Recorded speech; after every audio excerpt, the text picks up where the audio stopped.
बाजार के जाने माने दिग्गज हेलियस म्यूचुअल फंड से हमारे साथ कार्यक्रम में शामिल हो रहे हैं दिनशो ईरानी साहब।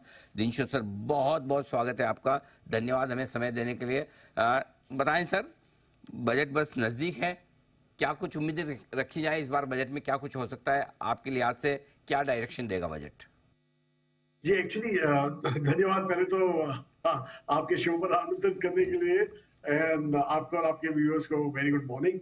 अच्छा जी, एक्चुअली मैं पूरा सीधा उसी में घुस गया था बजट में, इसलिए पहले मैंने वो नहीं बोला। लेकिन एनीवे, बजट के बारे में अगर जो आप बात करें तो हमें तो ये लगता है कि जो पहले से होता है वही हमें चाहिए। हमें कुछ नया टैक्सेस या नए कुछ रिफॉर्म्स वगैरह अभी अभी की तारीख में जरूरत नहीं है, क्योंकि एक्चुअली देखा जाए तो केपेक्स रिलेटेड जो भी सेक्टर्स है वहां पे अगर जो फोकस रहेगा गवर्नमेंट का तो वो ठीक रहेगा।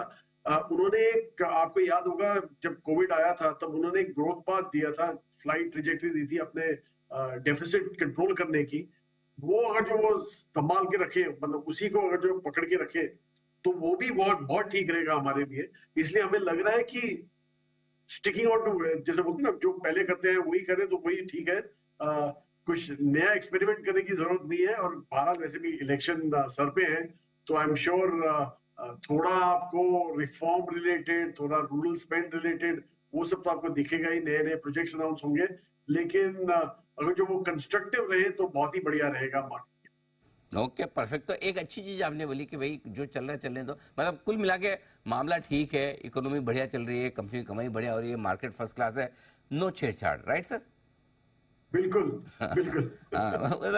अच्छा, अच्छा करो कर दो, कोई बात नहीं, खराब कुछ मत करना। हाँ जी। No bad news is good news. चलिए, तो ये बजट की पहली थीम तो ये, क्योंकि वैसे इस बार बजट में ऐलान थोड़े कम होंगे। वैसे सर मैं बताऊँ, पिछले बार ना जो इंटरिम बजट आया था इलेक्शन के ठीक पहले, उसमें पीयूष गोयल साहब ने पूरे 100 मिनट भाषण दिया था, 100 मिनट्स। तो कई सारे लोग सोचते कि अरे ये तो कुछ होगा नहीं, छोड़ इंटरिम बजट, लेकिन भाषण पूरा लंबा होगा, अगर बोलेंगे तो कुछ न कुछ तो ऐलान तो करेंगे।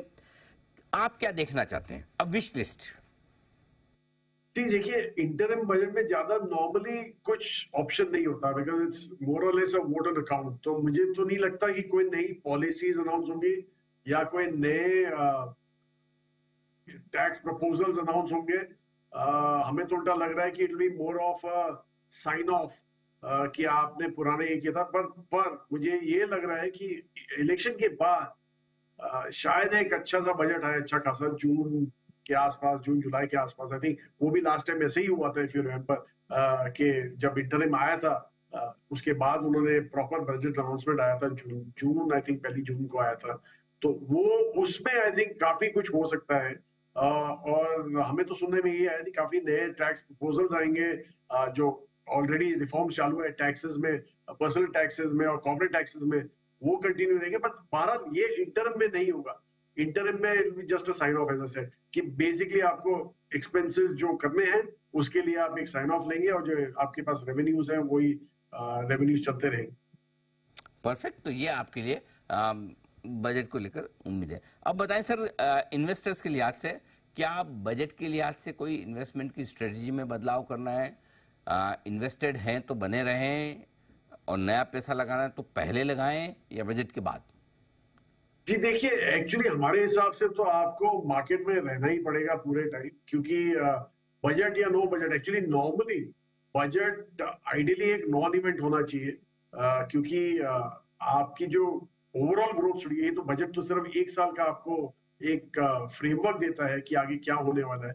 लेकिन अगर जो आप लंबी अरसे के जो प्लेयर है, मतलब आप लॉन्ग टर्म इन्वेस्टर हैं, तो आपको यही होना चाहिए कि लॉन्ग टर्म में क्या ये बजट कुछ वो स्टोरी को चेंज कर सकता है कि नहीं, वो सब देखना चाहिए। वो हमें नहीं लगता कि, इनफैक्ट ये गवर्नमेंट तो काफी आई थिंक माहिर है इसमें, इन द सेंस के इन्होंने काफी अच्छे रिफॉर्म्स किए हैं अलोंग द वे।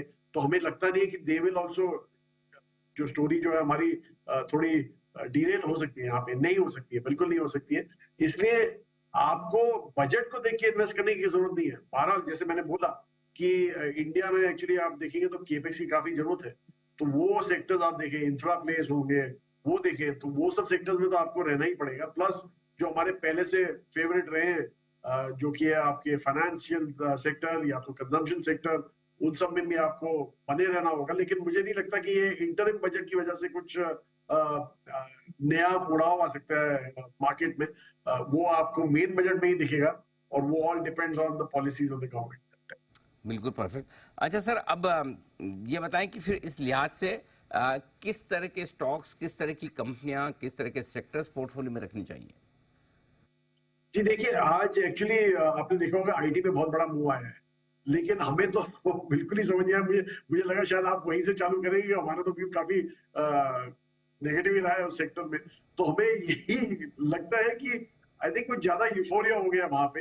हम्म। इसलिए वो एक ऐसा सेक्टर है जो हमें अभी भी आज की तारीख में आप देखिए भी कि क्या चेंज हुआ वहां पे। एक कमेंट्री जो नेगेटिव थी आज तक, वो शायद नेगेटिव से न्यूट्रल हुई है, मतलब वो भी पूरी न्यूट्रल नहीं हुई है। क्योंकि अगर जो आप मैनेजमेंट से बात करें तो वो तो सीधा बोलते हैं कि हमें तो पता ही नहीं क्या होने वाला आगे।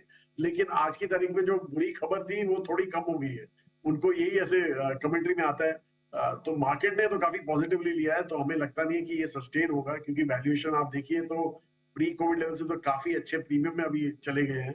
तो इसलिए हमें वहां पे सस्टेनेबिलिटी नहीं लगती। बहरहाल जैसे मैंने बोला कि हमें जो हमारे पास जो है सेक्टर्स जो हमें बहुत अच्छे लगते हैं, और ये हमने पास में भी देखा है कि पर जब पर कैपिटा जीडीपी बढ़ता है किसी इकोनॉमी का, तो दो सेक्टर तो बहुत ही बढ़िया करते हैं, जो होते हैं कंजम्पशन और दूसरा होता है फाइनेंस। और बाकी जो इंडिया स्पेसिफिक सेक्टर्स हमें लग रहे हैं कि जो अच्छा करेंगे आगे चल के, वो है capex related, infra related sectors हो गए, डिफेंस रिलेटेड सेक्टर्स हो गए, जो हमें लग रहा है कि काफी अच्छा करना चाहिए आगे चलते हुए। और तीसरा जो सेक्टर हमें लगता है, तीसरा मतलब जो पांचवा हो गया actually, apart from the first two, तीसरा है वो ये है कि यूटिलिटीज वाला, जहां पे हमें लग रहा है कि जो कंजम्पशन जिस हिसाब से बढ़ रही है, उस हिसाब से यूटिलिटी कैपेसिटीज नहीं बढ़ रही है। तो आपको रियलाइजेशन में काफी अच्छे मूव्स दिखेंगे यहाँ पे। इसलिए वहां पे भी होना चाहिए एक हिसाब से। बिल्कुल परफेक्ट। तो ये है आपके लिए निवेश के ढेर सारे मौके दिनशो सर की तरफ से आते हुए। आपके लिए बहुत बहुत धन्यवाद सर, समय देने के लिए और बजट पर विस्तार से हमारे दर्शकों को आपका डायरेक्शन बताने के लिए। धन्यवाद। धन्यवाद सर।